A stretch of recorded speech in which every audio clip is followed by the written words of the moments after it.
రాష్ట్రంలో అభివృద్ధి జరుగుతుందని మీరు అనుకుంటున్నారా? రాష్ట్రంలో అభివృద్ధి ఏమీ లేదు అసలు ఎక్కడ కూడా. ఓ రైతు వింగంలో కానీ, రైతు ధాన్యం కొనుగోలులో కానీ, దేంట్లోని కూడా రైతుకి అసలు ఏ అనుకూలమైన లేదు. ఇవాళ కొన్ని మేము ఎగసాయాలు చేస్తున్నామంటే ఇవ్వాలంటే మొన్న సారవ ఊడ్చలేదు. సారవ ఊడ్చిన వాళ్ళు పడ్డారు పోట్లు. ఇప్పుడు దాళవ ఊడిసాం. ఈ పంట కోసి దాన్ని ఎలా ఎవరెట్టుకెళ్తారో కూడా తెలియని పరిస్థితిలో మేము ఆలోచించుకుంటున్నాం. ప్రతిపక్షాల పర్యటనే ప్రభుత్వం అడ్డుకోవడం ఎంతవరకు సమంజసం అంటారు? అది అసలు నా చరిత్రలో ఎప్పుడు కూడా ఇన్ని ప్రభుత్వాలు వచ్చినాయి. కాంగ్రెస్ వచ్చింది, తెలుగుదేశం వచ్చింది, ఎన్ని ప్రభుత్వాలు వచ్చినాయి. రాజశేఖర రెడ్డి వచ్చాడు. రాజశేఖర రెడ్డి వచ్చినప్పుడు పాదయాత్ర చేశాడు. ఆ మహానుభావుడు బంగాళా చేసుకున్నాడు. అదే పాదయాత్ర చంద్రబాబు నాయుడు చేశాడు. చంద్రబాబు నాయుడుకి కూడా ఎప్పుడు ఆటంకాలు కల్పించలేదు. అదే పాత్ర జగన్ చేశాడు.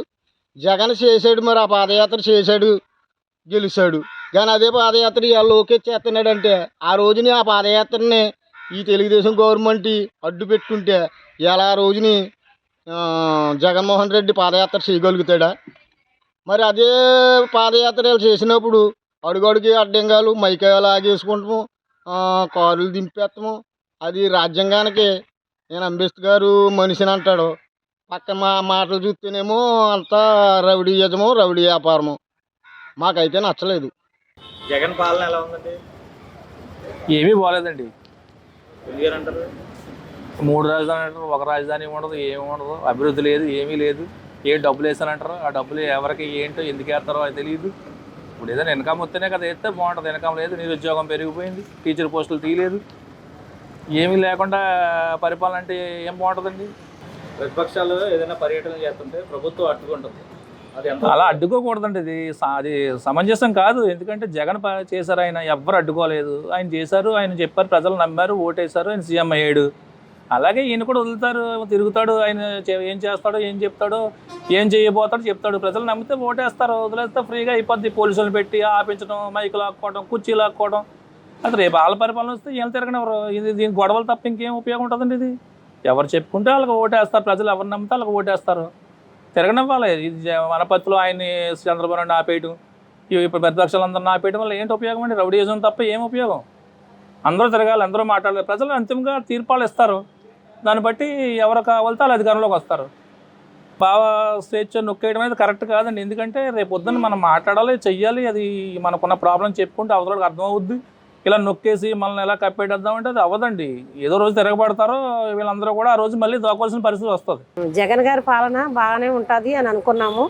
జగన్ గారి పాలన అయితే పథకాలన్నీ పెట్టారు, కానీ ఆ పథకాలు అంది వాళ్ళకే అందుతున్నాయి. కానీ రైతు భరోసా అని, చెయ్యోతని, తర్వాత పిల్లలకి అమ్మఒడని అవన్నీ పెట్టారు. కానీ అంది వాళ్ళకే అందుతున్నాయి, కానీ అందని వాళ్ళకి అందలేదు. తర్వాత కార్మికులు ఉన్నారు అనేసి అంటే మీ రేట్లు మన బీజేపీ మా ప్రభుత్వంలో రేట్లు బాగా పెంచారు. మరి లేబర్ బ్రతకాలంటే ఎలా బ్రతుకుతారండి? కూలి పని చేసుకునే వాళ్ళు బ్రతకాలంటే ఎలా బ్రతుకుతారు? బ్రతకలేరు కదా. 3 రాజధానులు, 4 రాజధానులు అవి వేస్ట్ కాబట్టి ఒక రాజధాని పెట్టి దానికి ఆ కార్యక్రమాలన్నీ అమలుపరచాలనేసి మేము ప్రజలందరము కూడా కోరుకుంటున్నాం. పక్షాలు ఏదైనా కార్యక్రమం చేస్తుంటే అది కూడా పోలీసులు వచ్చి అడ్డుకోవడం, తర్వాత ఇష్టం వచ్చినట్టు జైలుకి పోలీస్ స్టేషన్ తీసుకెళ్ళడము, అరెస్టులు చేయడము అవన్నీ చేస్తున్నారు. అది ప్రభుత్వానికి పద్ధతి కాదనేసి మేము డిమాండ్ చేస్తున్నాం. ప్రతిపక్షాల పర్యటన ప్రభుత్వం అడ్డుకోవడం ఎంతవరకు సమంజసం అంటారు? చాలా దుర్మార్గమైన చర్య అండి. ఇది వరకు ఇప్పుడు ఇన్ని సంవత్సరం నాకు తెలుసుండి ఇంచుమించు 30 సంవత్సరాల నుంచి చూస్తున్నాం. రాజకీయంగా చాలా హుందాతనంగా ఉండేది.